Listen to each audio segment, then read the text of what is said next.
Voilà, grande est notre joie de vous retrouver encore ce dimanche, fidèles téléspectateurs de Canal Congo Télévision et de Radio Liberté Kinshasa, parce que cette émission Canal des Vedettes passe aussi à la Radio Liberté Kinshasa, donc télé, radio. Donc ça c'est vraiment exceptionnel. Donc vous pouvez déjà réagir comme d'habitude pour les gens qui nous écoutent à la radio. Donc il y a un numéro, le 089 61 52 634, 089 61 52 634, parce que beaucoup se sont plaints pour les numéros de contact. Donc aujourd'hui, je voulais déjà vous les communiquer bien au début de l'émission pour ne pas vous préjudicer. Doudou Montiri au micro, Moron Djambé à la technique comme réalisateur. Et de l'autre côté, il y a aussi la supervision de notre très cher confrère Alain Kabongo. Je n'oublierai pas aussi Christian Vanjolo. Là aussi, je vois Dieu merci qui fout à l'exploitation. Et le caméraman aujourd'hui, c'est exceptionnel.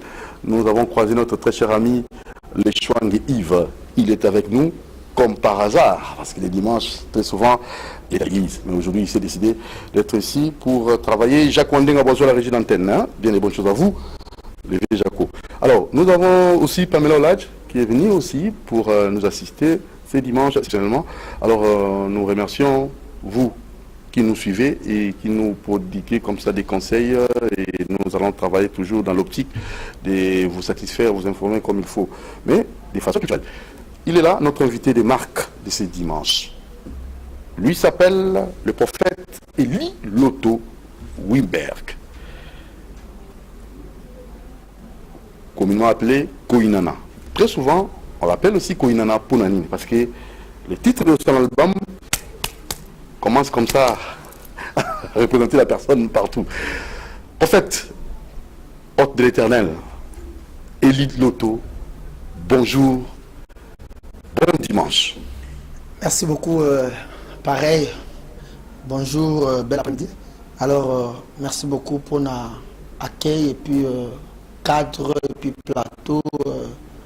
Na équipe aux Anabango, vraiment. Une équipe constante, des professionnels. C'est une équipe où ils font la fierté de la CCTV. Oui. On appelle ça meilleur Nabango. Alors, je vous dis merci parce que la Bible dit Dieu fait toutes choses bonnes à son temps. Très bien. Aujourd'hui, c'est pour ma première fois. Je me suis retrouvé le bosso, il y a micro. J'entends toujours parler de Doudou Montiri sur kiosque. Un jour, ça m'a fait mal lorsque Serge Kabongo a dit Doudou Montiri au Kozouate parce que kiosque tire à la pamba. Vous vous rappelez de ça? Oh, ouais. J'ai suivi l'émission là.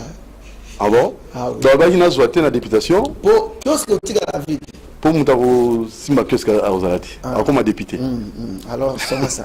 Juste pour réaliser comme il faut l'émission. Parce que kiosque, c'est une émission, et une émission ça contribue à réveiller le peuple. Ok. Et puis, il y a un élément. Il y a un appui qui n'a Serge Kabongo. Donc, il y a un appui il y a un appui. Serge Kabongo. Voilà un peu donc on travaille, toujours travailler, bien que nous acquittons, mais Nandé Moussouto travailler pour développer Congo. Exact. Et partant aussi, ça va faire à Serge Kabongo, Michel Koyapa, toujours réaliser Batoba Kouramsala et des plénières de vie comme Moron Djambé, et pourquoi pas aussi Alec Kabongo et tous les autres, les Chouangé, Bruno, Christian. C'est une opportunité pour moi, je me sens vraiment bien. Faire une émission avec Doudou Montiri, que j'entends parler, héros dans l'ombre. Mais même présentement visible. Merci beaucoup, très cher Eli Loto. Pourquoi Eli Loto? Loto Wimberg? Oui, c'est mon nom. C'est vraiment un nom. C'est mon nom. Vous portez ce nom-là? Quand vous Doudou Montiri, c'est mon nom. Ah bon? Je m'appelle Monsieur Eli Loto Wimberg. Congolais? Congolais. Ah bon? Mouyombe, Mutandu? Non. Congolais. Merci beaucoup. Allez, d'entrée de jeu déjà, j'aimerais vous poser la question de savoir, parce que l'album Koinana Ponanini, qui était problématique? C'est à votre niveau ou votre entourage? Mine pour ça qui est. Alors, Koinana Ponanini, c'est une chanson où le Seigneur m'a vraiment révélé. Et n'avait qu'on s'attendre que tu vas consommer un go dans le lingue oyoke et zoyembama. Oyebi la haine, la jalousie, mon thème mabé. Et du niveau moko vraiment élevé ma casse dans mboka na biso. Alors parce que nous avons un micro, nous avons envié, il y a un micro. Donc, on a la longwa. Yo longwa, il y a un longwa. Dimanche, alors, à 13h30. Alors, un écoute ma casse. Vous savez, je suis en Mobutu, à Kabila, tu es en Mobutu, tu es en période d'Azaïr. Oui. Tu es en Mboka, la mission Zalaki. Dans le niveau, le mal est devenu tellement profond. Ma bé comme ma casse. Et puis, quand ça, ma bé comme l'autre, très facile. Alors, il faut pas te bailler bas. Dans la ligne de besoin, on a Exode.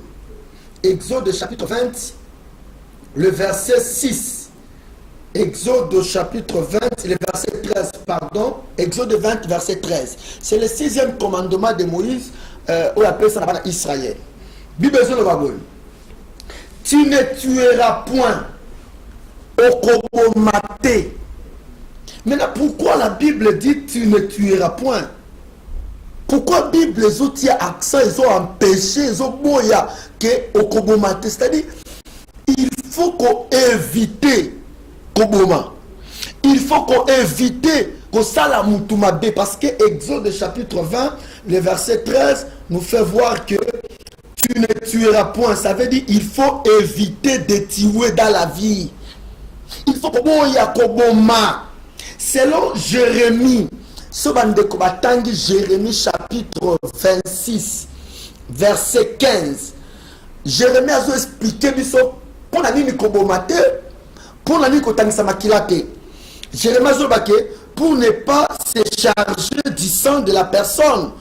Moutou zobomaye, sobomi moutou, on soit chargé à ma kila naye, on soit chargé à ma problème naye. On soit chargé à ma soumounaye.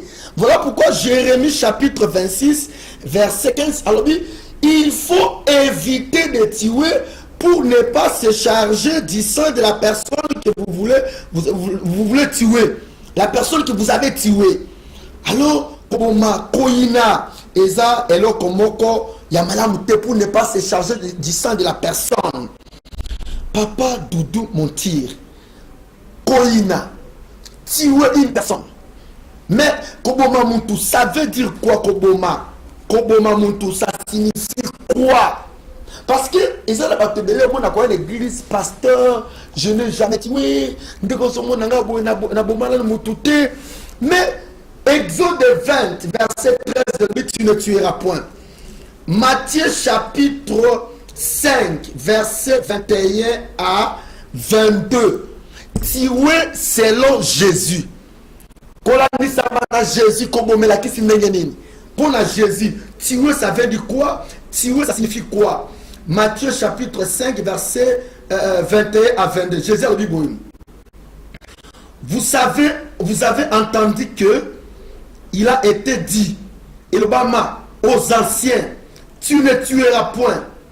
Celui qui tuera mérite d'être puni par le juge. Alors, il mérite d'être puni par le juge. Ça, c'est tuer selon Jésus. Matthieu 5, verset 22. Jésus a dit tuer selon Yangoyo. Matthieu 5, 22. Mais moi, je vous le dis que quiconque se met en colère contre son frère mérite d'être puni par le juge. Alors, mutu nyoso azomitia na kanda a mérité ba sambisaye. Pourquoi? Parce que asabomi ndeko naye. Voilà. Jésus montre que tuer, ce n'est pas seulement égorger Moutou. Ok. Et ça a été kotia Moutou mbeli. Oui. Koboma Moutou yaki sinini. Tango zo yina Moutou. Oso bomiye. Tango zo tia vie à Moutou en danger. O tia vie à Moutou na risque. Oso bomiye. Tango zo benga na Moutou na musala. Oso bomiye. Tango zo sala ke Moutou a sali 3 mois impayés. Ozo futa mutu salaire na yete. Ozo bomi parce que otie bana na en danger. Otie scolarité bana na en danger. Otie vie na en danger. Tango yo oza sœur, oza chrétienne, oza mwana mwasi, olingi mobali ya batu. Azala mwasi na ye na ndako. Mobali wana komo sombelo bakabelu. Mobali wana komi ko futela ndako. Oh mobali wana zana mwasi na bana mbongo esengeli afutela bana classe akomi kopesa yo otie kabelo akomi kopesa yo osombi pantalon otie famille ya mobali wana en danger osobomi famille wana batu beli bababike parce que je n'ai jamais tué mais pour tuer zali ba acte oza poser envers Moutou. De ne pas faire à l'autre ce que vous ne voulez pas qu'on vous fasse. Mettre la vie d'une personne en danger, c'est tuer déjà la personne. Donc, bien sûr, moment. Oui. Bon, tu es un criminel. Papa Doudou mentir. Pour le chauffeur, le taxi, recevoir un des oui, par exemple, mettre le poubelle à la Kinshasa. Façon poubelle qui est à Kinshasa. Oui, la poubelle et augmenter la mortalité dans Mboko. Et puis, c'est l'épidémie. Aucun hôpital, typhoïde, malaria 3+. Quand la poubelle ou on est à Kinshasa, on a tué les gens. Nous avons dit que mais quand on est environnement, il y a Mboka Mabé. Dans une salubrité de clients. Salubrité ou on a poubelle ou on a. Et bon, vous avez tué les gens. Vous allez porter plainte. Oui. Même Jésus a condamné le que tuer, c'est mettre la vie d'une personne en danger. Parce que quand on est poubelle, pembe ne batwa oteka. Otie poubelle pembe ne bandako. Solo wana bazo melayango. Ils ont créé bati foyi de banine. Oso bomi. Tuer selon Jésus, c'est mettre la vie d'une personne en danger. Voilà pourquoi Nzembo Onza m'a inspiré biso koina na pona nini. Pourquoi la haine? Même la trahison, papa Doudou mentir. Trahison. Quand vous avez trahi Moutou, il y a la différence entre trahison, nanya qui trahi Moutou, et puis nanya opposant. Parce que la différence c'est entre trahison et opposition. Opposition c'est nani. Opposition c'est Moutou sur la kanaïté. Moutou li a kanaïté. Moutou fait la nenda comme côté. Moutou yo bosolo la kate boso bomona la kate. Mais Moutou a bon moso qui a balouke liyo. Ata telemelio, c'est un opposant. Azako telemelio, c'est un opposant. Mais Moutou a sali trahison. Trahison est nani. Trahison, celui qui a trahi un traître, c'est qui? Le traître, c'est une personne. Oli a kanaye. On met la kanaye. Ce qui a beli, au sommet de la kaye kisi. Ce qui a un problème, au Kedakota la ye. Ce qui a un indako, a fait de pan na yo. Moutou fait de la ndako na yo. Au fout de la kaye classe. Moutou facilité tâche azwa musala. Moutou la kisi musala. Moutou a bon moso qui a balouke liyo. C'est la trahison. Alors. Et la trahison aussi, c'est tuer. Donc, Batoua. Batebele mitema batebele beba. Batebele va comporter beba pour la trahison. Hein? Très bien. Donc, bah, choqué. On fait une fille moko pendant 3 ans, 5 ans. On fait une fille moko moi na bato type au sundoli et trahison. Ma trahison on a choqué mitema batu et bon ma blessure intérieure. Oui, c'est ça tuer selon Jésus. Mettre la vie d'une personne en danger. La moni poison, poison, tout ça, koufi. Donc les bilou bangos va koufi. Papa Doudou mentir. Tala motoko la Judas. Mon frère, Matthieu chapitre 27 verset 3. Judas, il a trahi Jésus. Maman ya Judas, tant azana zemi Judas, azo sepelake, azana zemi mwana akobota. Nzo kazana zemi akobota mwana oyo akosala ke Yesu akufa. Nzoka a se plaqué, na kobota le 25, na kobota docteur a singa dans 3 mois. Nzoka a se plaqué, mais moi non memi eza mwana oyo akobomisa Yesu akotrahi Jésus. Donc la maman Judas mawa. Maman Judas. Ozomona mutu a été livré Jésus. Et puis après Alingi a zone Sambongo, c'est trop tard. Alors, on a eu réactualiser, toi actualiser un message dans l'eau. Toujours dans le ça. Dans un beau cas où le pays développé, où bateau souvent comme c'est malam. Mais comme on les a ratés, il y en a raté, pas bon on a raté. Pour tout la pauvreté, le chômage, pas si les qui n'ont pas bateau où il y a ma mais dans un pays développé. Papa Doudou mentir, la haine est devenue universelle. Koinana. Mais ça c'est quoi? C'est le diable, c'est quoi? Tu vas prendre la nini. Mais il y a biso awa et leki. Pour la nini. Il y a biso leki. Leki à Congo leki. Talaka niveau ya passion za mboko. Mais mutozo à niveau ya ko détourner salaire ya batu et ba fonctionnaire. Mutozo soit courage ya ko soit mbongo ya ba fonctionnaire asombi nango immeuble, asombi nango lupangu. Parcelle na Kitambo et puis abandi peut kotonga 5 niveaux et puis ayebi ke mbongo yo eza mbongo ya salaire mitoki ya bateau c'est mettre la vie des gens en danger, c'est assassiner les gens. Alors, maintenant na bateau yo bazaba c'est la makila bateau pour jouer mon solo. Est-ce que le message aux opesa bateau wana bako se sentir vraiment lésé pour les autres lango pour azoka na sima biso ya bakila bato biso batei na bato ba kotala biso subir to bakate pour na se sa bato oboni ngana terre même l'église na terre kabongo selon Romains chapitre 13 verset 9 celui qui tue il n'a pas l'amour dans son cœur. Selon Jacques 2 verset 13 le jugement de Dieu est cause à la bato non sorti à bato à danger. Ata oza mo continue nini ata oza la niveau ndenge nini nzamba ko juger yo. Selon 1 Jean chapitre 3 le verset 12 celui qui tue ce n'est pas un enfant de Dieu, il n'est pas un enfant de Dieu. Aza mwana nzambe te c'est un enfant du diable. Selon 1 Jean chapitre 3 verset 15 celui qui tue il n'a pas l'amour dans son cœur. Aza na haine na motema na ye moto azo boma ozo landangai awa. Papa Doudou mentir. Tala makola ba jeune fille. Tala makola maman. Omona mutu makola comme noir nini babokela ngambasu. Ah. Yo zo bokela mutu mbasu parce que vous discuter kita mutu mutangwa bosana na ye. Mais oyi bandaka bambasu nyonso. Pourquoi on kobokela mutu mbasu otia vie na ye en danger? Papa Doudou mentir. Psaume chapitre 37.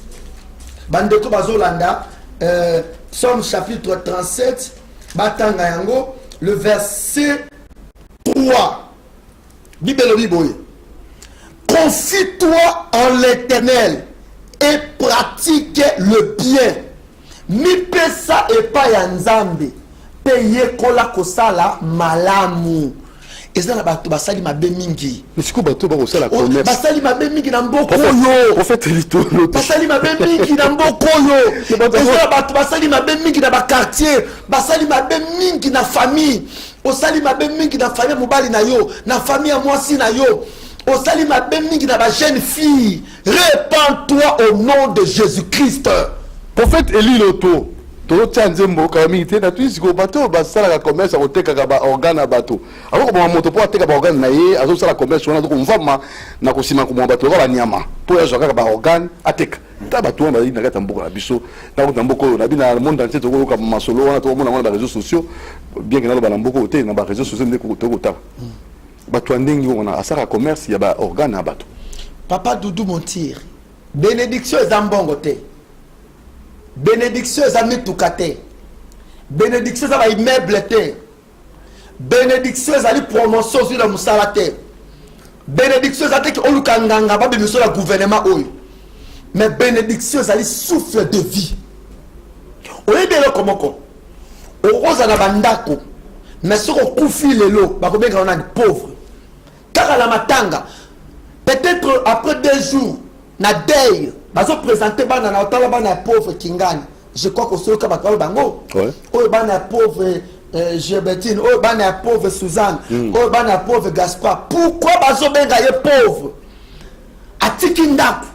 Tout est vanité. Atiki fonction. Non, non, on a été président, atiki fonction à présidence. Et puis à Koufi. L'Ipamboli, c'est le souffle de vie. Ok. Pema on zamba pesio. Il y a mon de bénédiction. Tabu yozo se permettre. Oti a vie à bateau en danger. Ote kaba organe en zoto à bateau. Croyez-vous qu'il y a otika la mokilio? Parce que lobi rokufa mbongo ozo zwana okoso bandako. Bakola même pas diplôme na yo. Osomona mutakufa bazo ka diplôme na yo bitoka bola. Bawola kaka ndako oya tiki.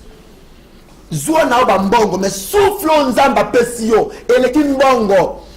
Tala, ngala sepela kata ce n'est pas vraiment élégant. Kobenga muto na pema. Le pauvre dame, la pauvre dame là, le pauvre monsieur là, non! Mais qui naza awa, peut-être dans meuble, je ne suis pas un pauvre parce que j'ai la richesse à moi. Cette richesse s'appelle le souffle de vie. Merci, prophète Lil Loto, Batumi Basimbami, et je crois bien dans la Ralik.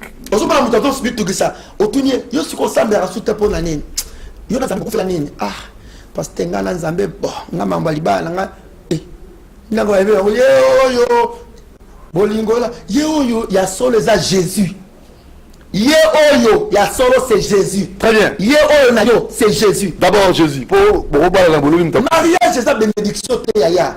Très bien. Pour une comme ça. Mariage c'est sa bénédiction. Mais bon papa tout monde. C'est vous. Papa tout le pasteur et le prophète. Soki yaya. Là bas voyage. Sœur na biso. Pamela Bali. Et là, on est en train de intérêt en train de libana. Mais la fête de la la libala na intérêt besoin. La fête de la Moutaboni.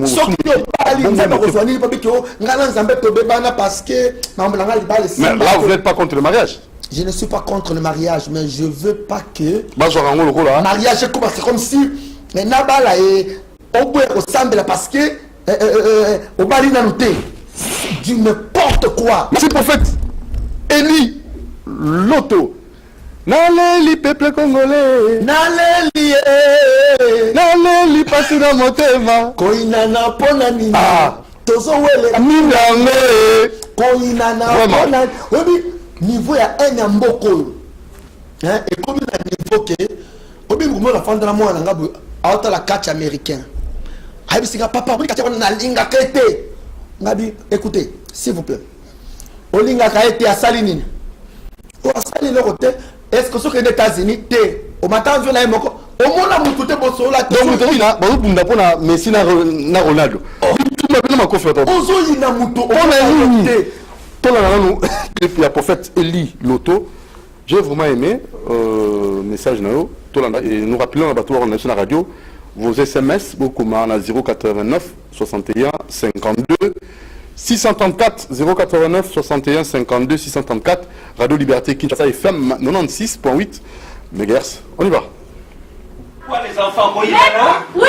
Ok, restez calme, je vais mettre mon fou. C'est ça. Ouais. Okay. Le jugement dernier est inévitable. Esaïe 13, 6 à 9, 2 Pierre 3, 10, Matthieu 13, 39, Apocalypse 6, 13. Koinana pona nini ye, koinana pona nini yango, oininga ipona nini boye, kana yo tozali bota moko, kana yo tozape mboka moko. Oininga ipona nini boye kaya ndeko na bele kaya inaki ya bele kaya bomaki ya bele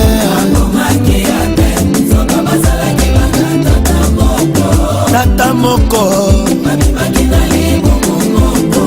kasi kaya mpona zuwa ye namoki ya bele ndeko na ye Costa moko na sali na basimetier bakundaka bamort me bato mingi bazokunda bato na mitema na bango bamort vivant bato bazokundama na mitema ozowelela nini yango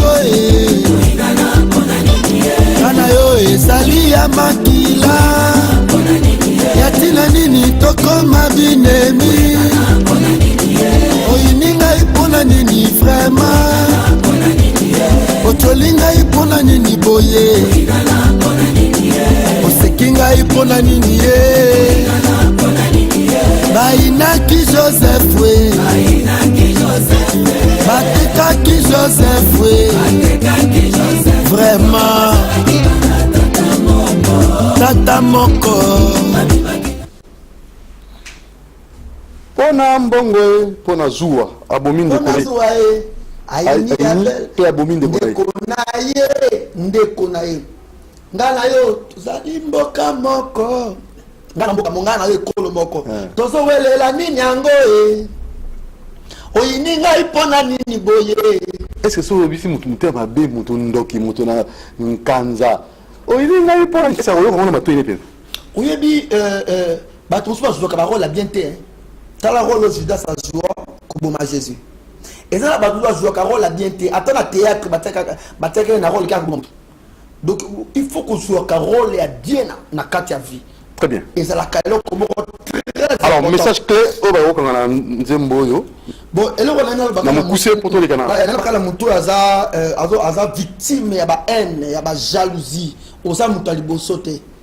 Oza victime ya ba trahison et bebisa mutema te ko mutema mabe. Tala soki omoni ndako oyo eza na eloko te, moyibi akotaka te. Ndako ezangi TV, télévision, ndako ezangi eloko malonga, moi d'accord te. Alors funga ta beti porte habite, funga la bige na ko pesa no mbote. Lorsque vous transportez lorsque vous transportez le sac, quand vous mettez sac na yo, ce qui sac ezana eloko na kati te, moi ba tshela boko te. OK.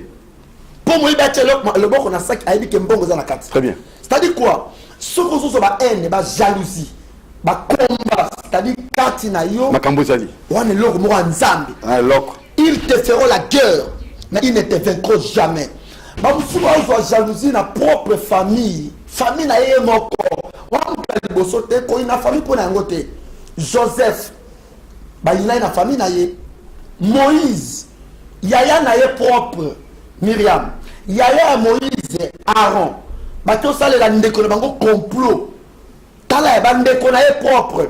Ata Moïse aki na mabe bien sûr Moïse sala ki erreur. Mais esengela ki te ke bandeko na ende basa ya complot. Bien aimé, oza mutalibo sote. Siko asa ni limbisa to sala ni. Limbisa tika bato ba ina me ko ina batute. Vous garderez le silence et l'Éternel combattra pour vous. Très bien. Comment réussir dans la vie? Ndeni bato ko réussir dans la vie. Pour nous dire moko yembi nzembo kitoko dans ma vie. Dans ma vie. Hein? Je veux voir Jésus dans ma vie. On force pour voter. On ne peut pas l'attendre. Moi, je dis, je chroniqueur, vous ça promotion, vous avez bien. On a dit, pasteur a bombé pour Bomanzo, pour le message très profond. Ça, c'est vraiment, ça vient. On ne peut pas l'attendre. Je vais voir Jésus cette année. Oh, yaya. Ça y est. C'est pas possible. Alors, c'est très bien ça. Réussir dans la vie, c'est d'abord une question de mentalité. Mais surtout, jeune Nabisolelo. Comme ça, on va péder, réussir dans la vie, c'est une question de mentalité. Soit nous avons la mentalité à réussir, Réussir dans la vie, c'est aucun des cas qui glisse. Mais vous savez que soit l'église assemblée, n'est à réussir dans la vie. Réussir dans la vie, il faut mélanger la prière et le travail. Ok. Avoir cette mentalité, il y a que la musala. Pour nous dire que sur l'église, se retrouver dans la vie. Non, il faut mélanger le travail et la prière. Pour la vie, c'est une question de mentalité. Et ça question de confiance na yo moko. oyebi récite c'est eloko moko ya malamu ndenge nzambe asaleli bato mosusu aza capable mpe ya kosalela yo. Soki bandeko batangi na Jacques chapitre 5, Jacques chapitre 5, le verset 7. Bible dit que Élie c'est un homme de la même nature que nous. Élie a la même nature. Jacques chapitre 5 verset 7. C'est-à-dire quoi? Ce qui Élie a belé la moto kita abotama kipe na mwasi et aza mutu nzambe pe akoki ko utiliser yo. Tango yo réfléchir aux ambongo ya kolia lipa, aux ambongo kolia lipa na mwamba, ezana ba musu bazo réfléchir ndenge na kosa ba quête. Ndenge na kosa la po aye ba koloba anglais. Ndenge na kosa la po a évoluer. Parce que bato musu ba kasake ngazaka muto ba $100, ngazaka muto ba $1000, ngazaka muto ba 100,000 francs. Non. Nzambo azo pesa ba misusu aza capable pe ya ko pesa yo. C'est une question de mentalité, cause la mentalité ya ko réussir na vie. Et ça très important. Moi la mentalité on a té. Mais vous croyez que c'est facile? Moi na oyo orientation malamouté il faut attendre la quitter à la suite le gars cause moto na vie. Ça aussi il faut qu'on se le dise. La terre à mon église comment se découvrir. Il faut d'abord se découvrir. Omiyeba que oza nani. Moto à se découvrir akoma kana pose ya koyekola mingi.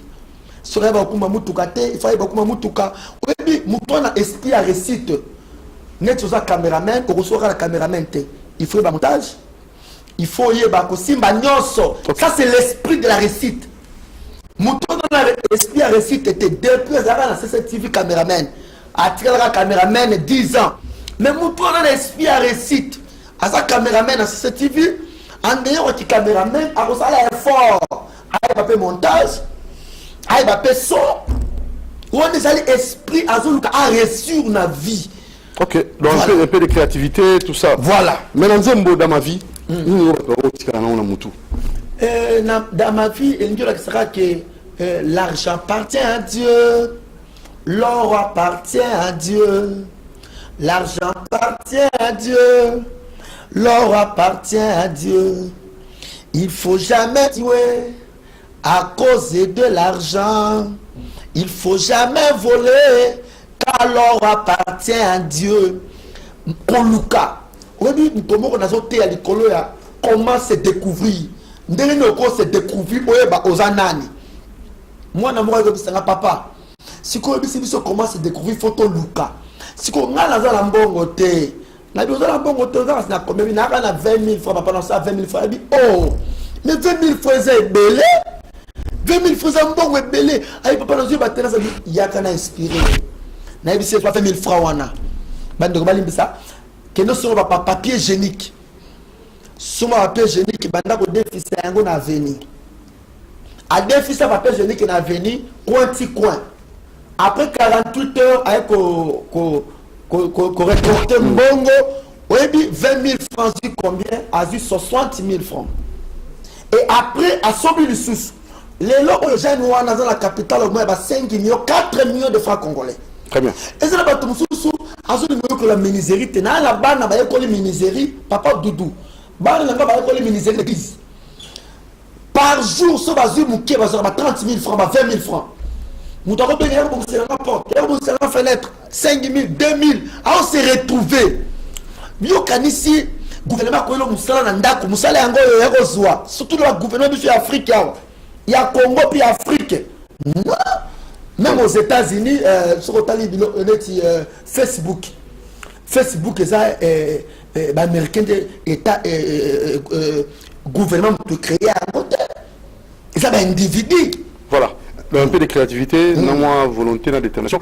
Suivons le clip Dans ma vie et nous allons vous retrouver ça après. C'est parti avec le prophète Élie Loto.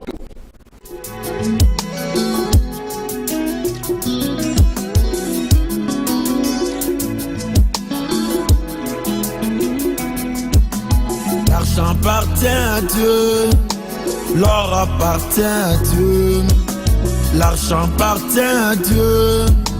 L'or appartient à Dieu. Il faut jamais tuer à cause de l'argent. Il faut jamais voler car l'or appartient à Dieu. Oh, l'or appartient à Dieu. L'or appartient à Dieu. L'argent appartient à Dieu. L'or appartient à Dieu. Toyoka pe mingi ye, tomona pe mingi ye. Bato bakomi obomana kaka pona mbongo. Nzambe apesaka mbongo, Nzambe apesaka olo, Nzambe apesaka nyonso. Totiela ye motema ngai nayembi ye. L'or appartient à Dieu. L'or appartient à Dieu. L'argent appartient à Dieu. L'or appartient à Dieu. Na tele tomona pe mingi ye, toyoka pe mingi ye. Bato bazobomana kaka pona mbongo. Nzambe apesaka nyonso, Nzambe apesaka mbongo, soki nsiko Nzambe apesi yango te, moto akomaka. Il faut que luka. Mbongo ba luka kango. Papa okay. Tu mentir. Oui bi kezana bato mtusu alinga oteka Thompson te. Ba prophétiser la yoko za la moto ba faire. Ba dokende Chine. Ba prophétie be musu ya lukuta. Ba prophétie oh, ta la prophétie ya kopekisio koteka Thompson, eza lukuta. Très bien. Koteka Thompson na pointe. Musu mona ateka to a soni koteka Thompson na coin. Mais il y a molé ya Thompson na mgeni. Ali loteka maleo ate mais molé ya maleo ma casse. Alors la Sony, il n'y a pas de son petit. Voilà, alors si vous avez un artiste pour ça Moussala, mais l'artiste Moussala vivre na Moussala na bangote. Si vous avez une proposition de Moussala pour artiste pour gagner à vivre na œuvre na. Pour finir il y a ministre de la culture yoko linga bacha na gouvernement ya Ilunga zo makalami ita. Artiste pour vivre na œuvre na Congo eza volonté artiste ils ont volonté d'abord le gouvernement oui politique ya mboka na biso et ici art oui et ici musique oui alors il faut le gouvernement et s'impliquer pour artiste à vivre na œuvre na ye oui que na kena ba province na misna CD na ngate na Lubumbashi na Kisangani Goma mais na kyokuta déjà CD na ngezo teka makuna na je pas ministère na bible zote kama déjà na sani. Alors que faire, comment faire? Donc nous ici au Kosenga ceux qui battent ministre de la culture à Sika pour filmer la culture dans l'île. Il y a au batia ye na ba gouvernement nyonso tomi tuna asala nini bazotia ministre parce que aza membre ya parti bazotia ministre parce que il faut pas récompenser pour aller à la TV trop bazotia ministre de la culture parce que a petit na biso asoma biso batia nini. Mais regardez dans nos universités na Bozar bazali na ina bazali batala mutu ayebi art. OK. Ayebi problème ya d'artiste. Très bien. Parce que l'artiste belé na ko sa hote mingi za la profane. Na ngobe ra profane terre la musique et za la religieux ba musicien belé. Ndenge mabete e belé baza décourager à côté la studio. Pour gagner le parce que mutu côté studio au dépenser pour le gagner. Na sala on pona le kuma nzambe. Na michino ba ya. Donc c'est des nini flash de félé. Maintenant là quel est le retour 100 francs 100 francs. Quelle est la victoire 100 francs. OK. Na bibi on cédé la ngate muta bisanga ke na na basé non sur la flash. Na ramboka mususu ba nationaux ba pirater bangote. Ouais. Mais regarde aujourd'hui même na ba TV na biso. Ministre azomona banzembo ya oya ba paya ezoleka mingi par rapport à banzembo na biso. Barobanine qui bazo ça la clip par exemple ba musicien profane ba musicien chrétien ba améliorer clip ba qualité ba clip so ba clip na biso par exemple oya ngamoko clip moko et zo ba $1,800 à $2,000. Vous dépensez trop. $1,800 à $2,000. Na ke na Chine na sali ba CD na comme na aéroport na biso ba kangi yango on m'oblige bazo obligé ngana futa $5,000. Donc vous êtes la plus moroti. $5,000 na ko futa na pour na 10,000 CD na côté la pété $5,000 faut na futa douane ba somba pété na Chine na sombi CD na ngai na $2,200 10,000 CD na futi douane ya Chine $500 yo kala makambo na futi douane ya Chine $500 mais na mboka na nga il y a douane 5 000 $. Donc il faut pas faciliter nous makambo sous. Non, na kanisi yango salinga. Otila musique. Te salinga bien parce que na madone mboka biso sanga na aéroport. Na pesi mbote na bwana kitoko. Yem tasala ki ba céder langue bima directeur à douane. Ça c'est quel esprit? Bobo ma culture na biso ba ministre biso. Bino mo bo nyoko la. Puis nous savons que tala yo kanisi nini? Kofi yo atika banzem ba céder les alertes tout là. Ça c'est pas bon monsieur. Ça c'est pas bon. Oui, c'est pas. Alors, c'est terrible. Votre vision pour Namboka? Vision nangai pour Namboko yo. Vous avez la prophétie le rôle à Katumbi Wallace, Katumbi Wallace. On a baleki na biso bazo comprendre te. Ba comprendre tes prophéties. To boité. To ba il faut pas commémiser prophétie. Pour mes années.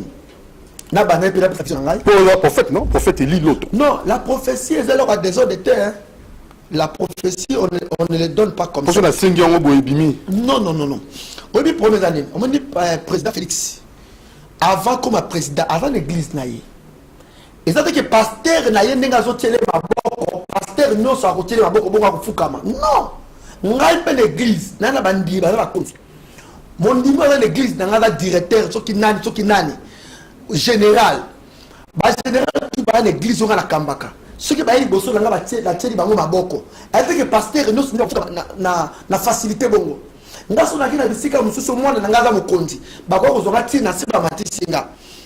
Mais pasteur mususu ayi bako batse bongo parce que ngala yeba ki avant siko mutuloko la président Félix. Pasteur na ye ayeba ye avant. Akeli une église na bango pour la reconnaissance. Ako fukama l'église na bango mais ako de l'église nous sauter à fukama. Yo linga tomi pesa c'est comme si on comme le la pasteur na ye problème est ça que ba musu sozo linga kaka président que na l'église na bango dans la prophétie on les donne tout ça na dit papa qui tout mentir au fond de Kamonga Fula avenue Kingani numéro Kingani avec précision nzamba akoko satatonete que papa tout mentir tout ngiba bomayo ba tango ba nani oh là. Yo zaki na réunion wana il faut la vérité. Oui. OK. Parce que ce qui est là, on dit président kokufa la mboka. On dit conséquence. N'est to souffrant musée kufa tisi koyo Congo dans la problème parce que président kufa na fonction. Est-ce qu'un avenir à Dieu? Tout le monde en mboko. Pardon? Congo, un avenir à Malamu. Avenir il faut poser la bien il faut ba konti ba se plana ba to ba lingi bango te na ba to ba lingi bango.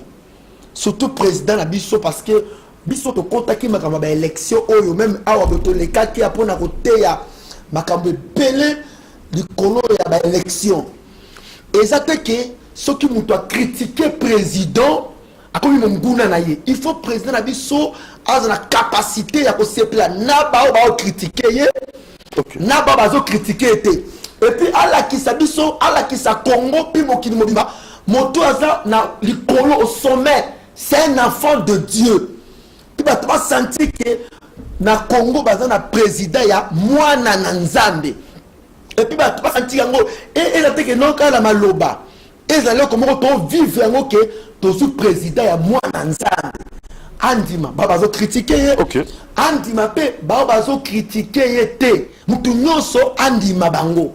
Mais ko sala ke Congo ekende de ceux comme Congo na lukana.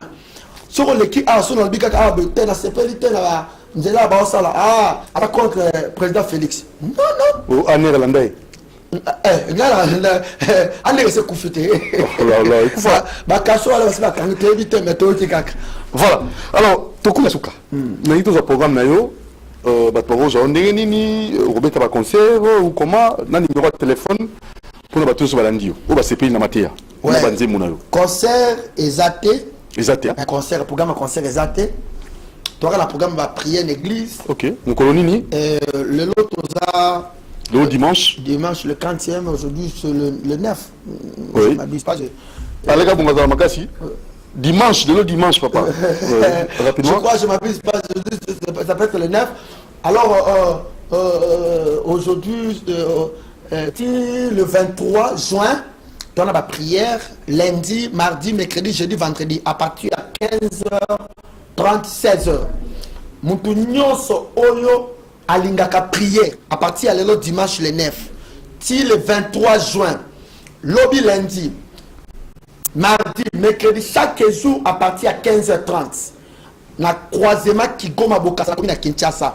Croisement Kigoma Bokassa, na commune à Kinshasa, Biska Zando Bokassa, Prince Bokassa, avenue Kigoma, numéro 58, église Emmanuel. Et si quand on Tingana Kamba et Tongana Ye. Alors, na sengena mutino soit lundi. Tanga Jean 3,16. Ok. Verset le plus riche. Verset le plus riche. Bible dit car Dieu a tant aimé le monde. A tous ceux qui m'ont monté mamabe. A tous ceux qui m'ont séparé la banguna, séparé la baningate. A tous boké la mutumbasu. Ce qui ont décidé, oye pas yes akoyamba yo. A tous ça contrat na diable. Kata contrat au sala na diable. Kata contrat au sala na nganga. Ata ba que contrat négocié la dina ne be dans 3 mois il faut yo kufa.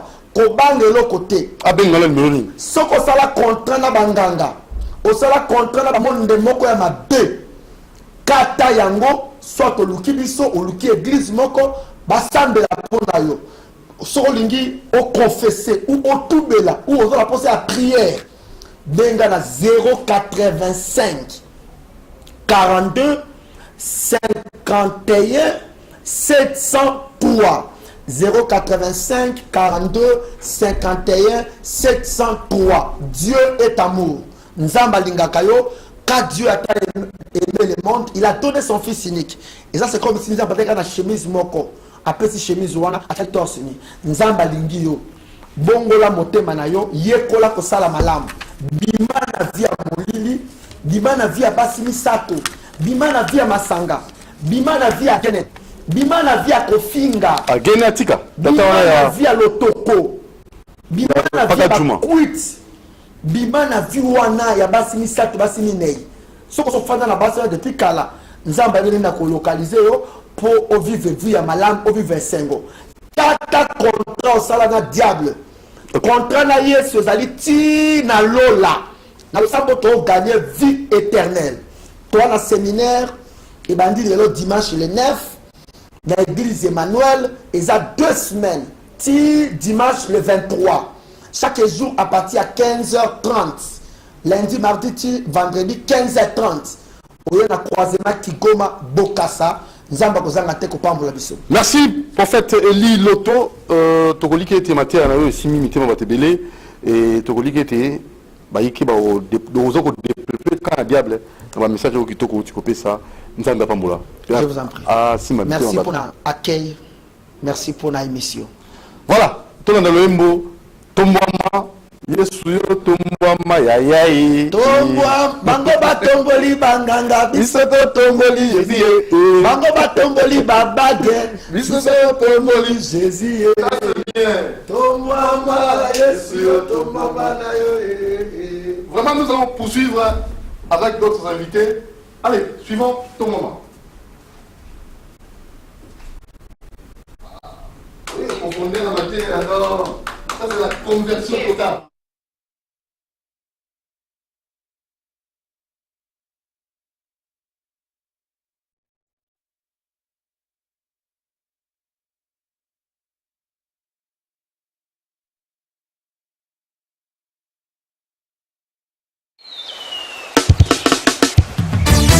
Mbisi asalema po avivre na mai nyama salema po avivre na zamba bongo biso bato tosalema po tovivre na présence ya nzambe na kotombolaka yesu kristu lokola kolo mpe mokonzi mpe mobikisi na biso wana yesu akopesa yo esengo oyo mokili kobebisa yango te tombwama yesu otombwama na yo tombwama yesu tombwama na yo